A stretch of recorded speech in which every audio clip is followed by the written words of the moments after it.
Welcome. I'm Janet Connor, prayer artist, mystic witch. I always have to take a breath. That's a long list, so hold on. Prayer artist, mystic witch, mistress of the thresholds.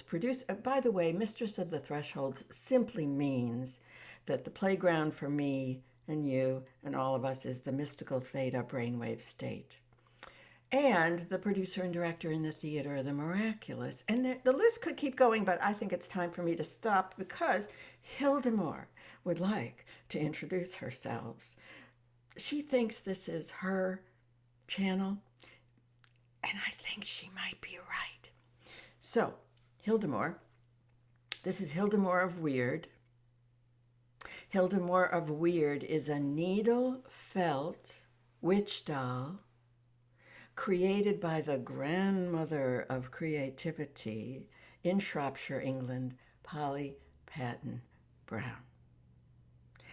And when I write these notes from the fields, newsletters that I'm about to read to you, we are about to read week 3.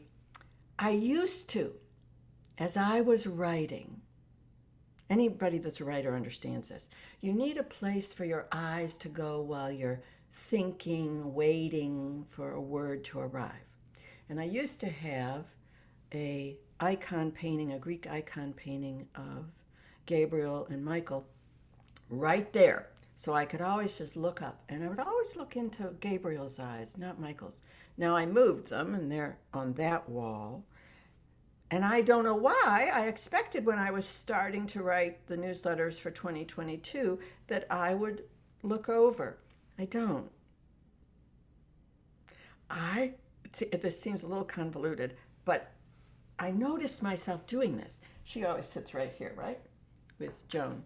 And I find myself, I'm typing, I'm thinking, and I go, and we have chats. I look directly into her eyes, and I can't explain it. Writers could explain it.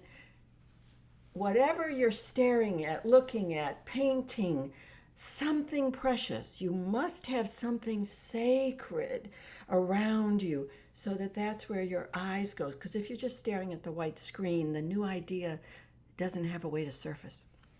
So these really are Hilda Moore's newsletters. She just lets Janet Connor write them. So here we go with week 3 in 2022. 2022, this miraculous, magical, slightly terrifying year with 3 2s in the name, so to speak. And this is the year we learn to listen to love. Learn to listen to love. This is going to be a very intense year, and we need all the help we can get to open the ears of our heart to hear the love that wants to be spoken. So in week 3, we are going to learn to speak our holy yes. This is obvious, the sign for yes, right? And our holy no. You might not know that sign. This is like the first sign all deaf children, all babies, no, no, no. And did you know that for most babies, the first word they speak is no? Ha. Mama sometimes, but often it's just no. No is a very precious and holy word. So friends, soul riders, mystics, and lovers of prayer, what is the holiest word you have ever spoken? Ask yourself that. What is the holiest word you have ever spoken? Now, the first thought that might pop into your head is yes, right? Because yes is held up as this word that embodies union and love and commitment and happiness. Just think of all those, sometimes they're funny, mostly they kind of give me the creeps.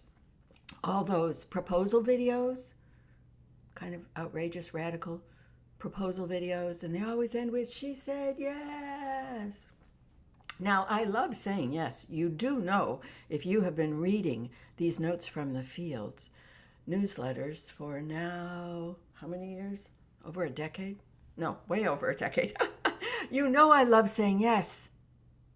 In these Notes from the Fields, I have shared with you moments when I have said a great big holy yes, even though I didn't know what that yes would bring. That is the secret to yes. I'm digressing from my newsletter, but it's important for you to know this. The yes only has mystical power when you do not know what that yes is going to bring. If you say yes and you know it's going to happen, that's not a real yes. That's that safe, I'll go just as far as I'm in control. No, with yes, you have to totally relinquish control. Back to the newsletter. Like that morning in 2018, I've told that story repeatedly because it is a fulcrum point in my entire life. When I said yes to prayer artist, I was terrified, but I said yes to prayer artist, and then I watched in wonder, in shock, in awe as that yes completely rearranged my life in ways I could never, ever, ever have imagined. That yes is proof of the mystical power of yes. Yes has brought me tangible joy, constant surprise, yeah, and one ecstatic adventure in the mystic after another. But what you might not realize is that before I can say yes to a revolutionary invitation like prayer artist, I had to get really, really good at saying no. I mean, really good. Hundreds and hundreds of no's. I have said and still say no to small things, to big things. I have said no to relationships, friendships, no to what other people wanted me to do or to be.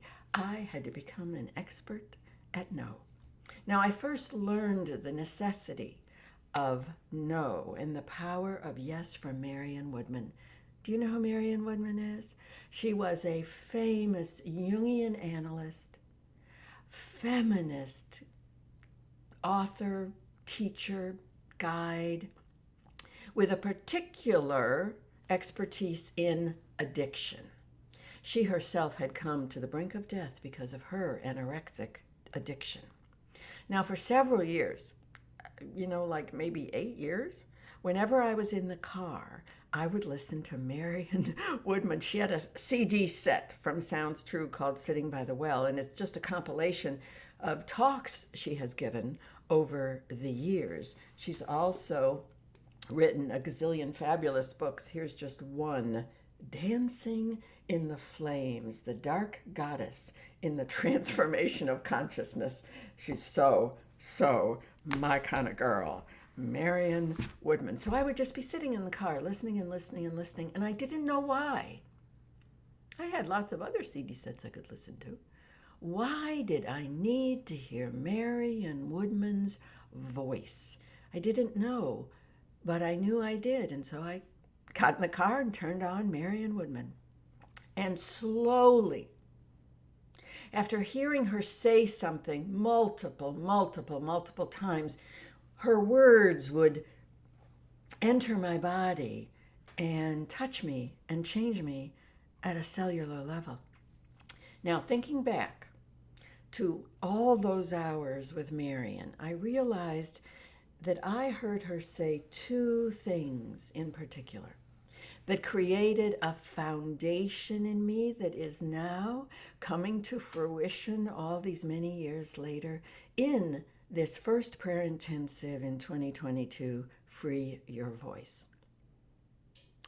In one of her talks, Marion raises her voice and is practically shouting.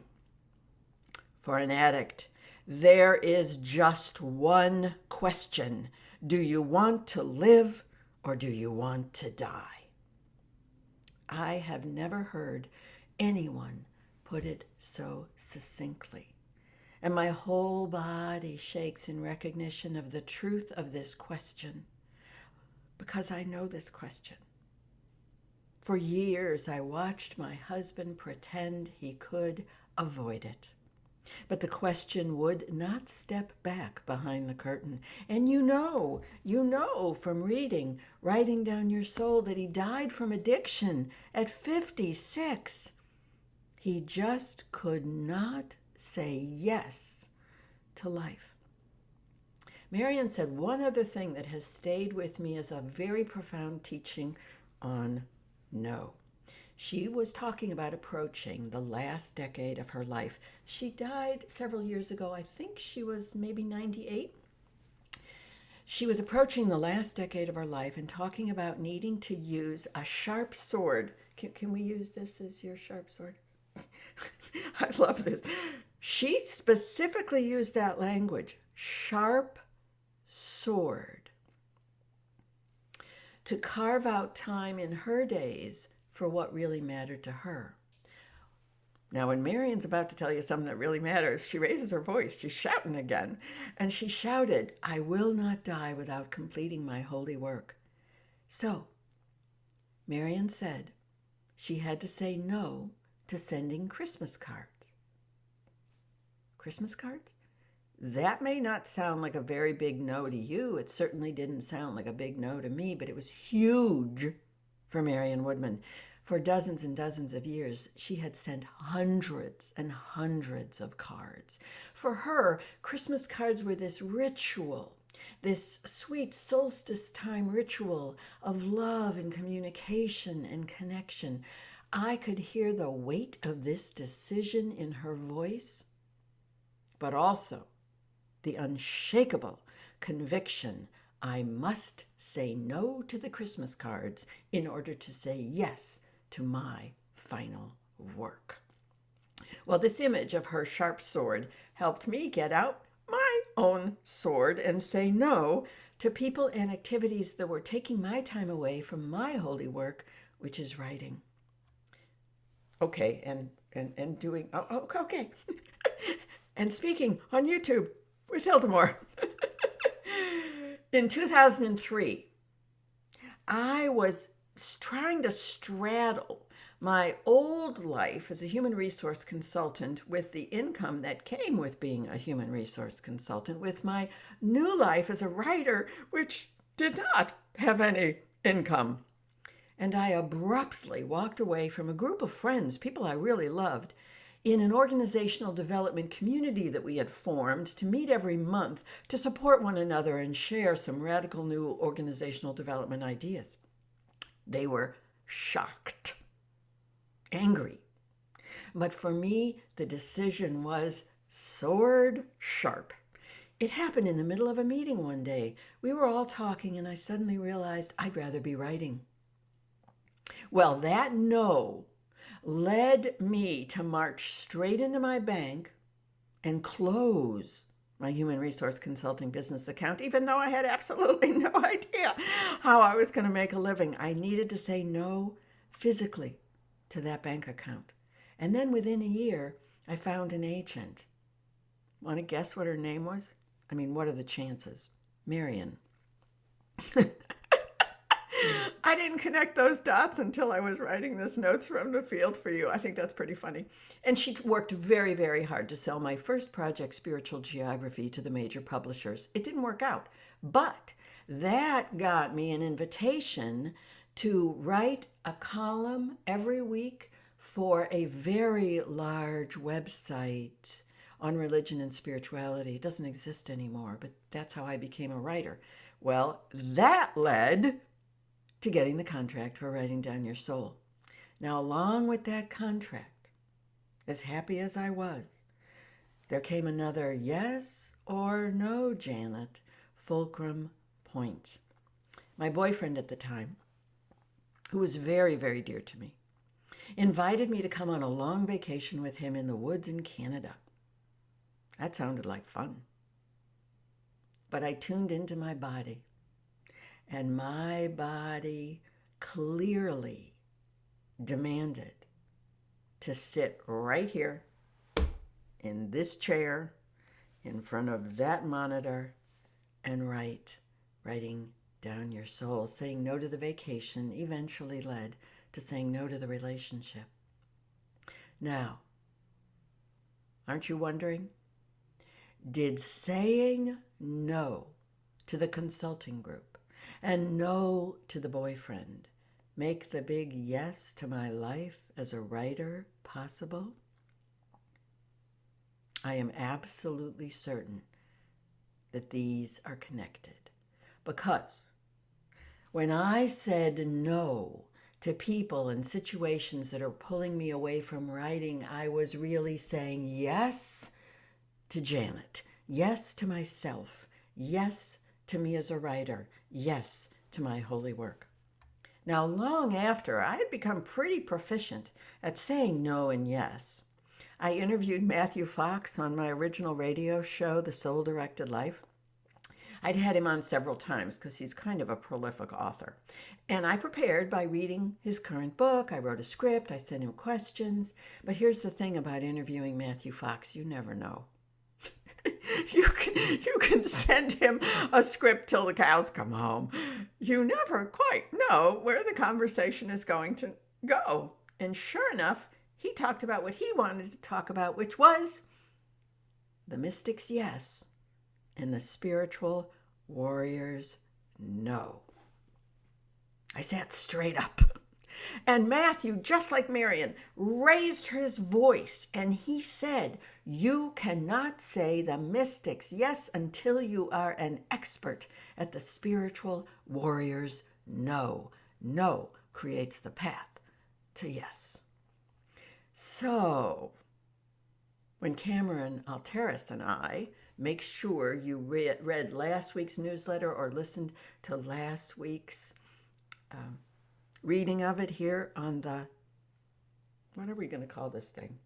We have to come up with a name for this channel. Okay, we'll work on that tomorrow. So when Cameron and I first began talking about the concepts, okay, we know this thing is called Free Your Voice, but what voice and how? What are we going to talk about? Immediately, the spiritual warrior's no and the mystic's yes jumped to the forefront.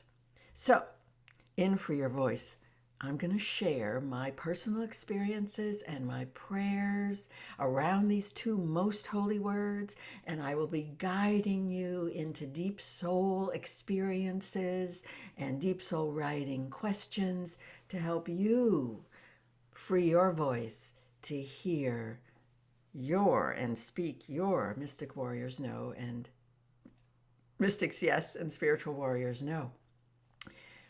Cameron, however, is going to put this in historical perspective because she is such a deep student of feminist theory, patriarchal culture, clergy abuse, the long, long history of the suppression of women's voices.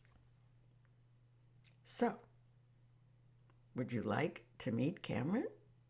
Would you like to get a wee taste of her astonishing expertise? Would you like to meet my friend, Cameron Alteris, a woman who has paid a high, high price? You don't get to teach this until you've done it, right? Cameron has paid a high, high price to free her precious, brilliant, artistic voice. The depth of her research and knowledge blows me away. So, welcome, my friends. You get to meet Cameron Alteris. Janet, you're going to make me cry. It's an honor to be here. I'm so happy to be here with you, and I'm really excited about doing this intensive with you. And it's an honor to introduce myself to you, you readers of Notes of the Field, Notes from the Field, and those who have participated in Janet's intensives. I'm going to talk to you about how we're going to begin to explore how to unsilence our voices. Step one is we need to recognize that there are some lies that we have to look straight in the face. These lies are at the foundation of what we call patriarchy, which is a loaded word and a very important word, and we're going to really dig into what it means, and there are a lot of sources who can help us. Really at the core of it is that patriarchy sets up a hierarchy with men at the top and having power over other men and over women. And it sets up an order where there is really a priestly order where you depend upon a priest, the pater, hence the word patriarchy. One of the lies that has emerged from this is in the field of psychology. What I found in my research was really at the foundation of psychological theories of human development, there is a lie, and that is that only men were studied. And so male behavior was considered normal and representative of all human behavior. And really, it wasn't until women like Carol Gilligan, who's a psychologist, and she wrote this book first in the 70s and then did a fabulous reintroduction to it in the 90s. I'm going to be referring to this book in a different voice, Psychological Theory in Women's Development. In this book, she describes how women have had to adapt and often silence their voices to fit into a man's world. And she talks about how it all goes back, of course, to Adam and Eve. That's a foundational story in which woman is once again labeled deviant. And I'm really going to dive into that one because I've spent a lot of time looking at our religious framework and how that shapes us and shapes our way of being in the world. But there's even an older myth, the myth of Inanna, queen of heaven and earth, that set this patriarchal pattern in motion. There's another book that absolutely just blows open my mind, my world, my way of being when I read it. It's called Descent to the Goddess, A Way of Initiation for Women by Sylvia Brinton Pereira. In this book, we're going to learn how patriarchy distorted what was once a sacred feminine story. You might remember in the myth of Inanna that she had a sister named Ereshkigal, who was known as Queen of the Netherworld and the Dead. But originally, Ereshkigal was a grain goddess. And as a grain goddess, she represented the transformation through life, death, rebirth, that continuum, life, death, rebirth, life, death, rebirth. But in a patriarchal retelling, Ereshkigal is repeatedly raped by her husband and then banished to the underworld, where, as this author states, this banishing, raping, violating, banishing establishes masculine rule over conscious cultural life. Well, in this distorted retelling, the boundless, fertile cycle of life, which is represented by the feminine, is relegated to the dreaded, violated, so misunderstood and demeaned world of the unconscious. There are many women, in addition to these two, who have begun to recognize the insidious ways in which the myths and the stories that we tell ourselves shape our world and shape what it means for us to be a woman in the world and how to be a woman in that world. Philosopher Simone de Beauvoir is one woman that we'll hear from in our intensive. She wrote for many years, about the inherent conflict between being a woman as a self and yet deemed inessential in a world where she's relegated to what de Beauvoir calls the second sex. I'll also introduce you to classicist Mary Beard, who exposes, with quite a lot of humor and delight, really. I love reading her. She exposes countless moments throughout history in which women have actually been told not to speak. More times than not, in big ways and in small, and Janet gave you some examples in her own life. Women throughout history have been silenced or have given in or given up, and in this way really colluding with their own silencing. I know I've experienced it, and I'm assuming perhaps you've experienced being silenced or even self-silencing. I want you to know something. It's not your fault. It's thousands of years of conditioning. And when I read that in this book, I am brought to tears. It's thousands of years of conditioning. It's the soup you live in. It's the water you swim in. Conditioning, though, that we can now choose to change because we're aware of it. When we become aware of it, we can change it. Now, there are exceptions throughout history, like Queen Boudica. You might remember her from The Return of the Witches. Queen Boudica refused to back down even to the Roman army. And her war cry of truth against the world asserted the essential nature of her place in the world and that her voice must be heard. Boudica's cry is a giant no, or no, as Janet said. It's a giant no. And in her 2022 forecast, astrologer Marcia Wade said that this year presents us with a field of possibilities for imagining a new world, saying no to the old and imagining a new, but to move from just imagining to actually bringing it into being is going to require something of us. And I would propose that we start with unsilencing our voices and saying no to what we know and we believe needs to change. Make no mistake, no is a powerful word that transmutes reality. And after thousands of years of compliance, saying no is radical. So to do so, we need to dig deep down into those roots and tap into that transformative impulse of Ereshkigal, the grain goddess.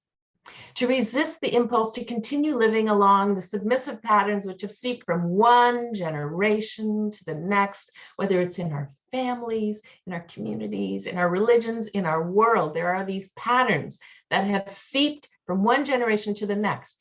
We're going to have to be creative. We're going to have to find new ways to free our voices from forces that would diminish us, that would silence us. Carol Gilligan, once again, in this really, really good book, she sets up just how important this work is.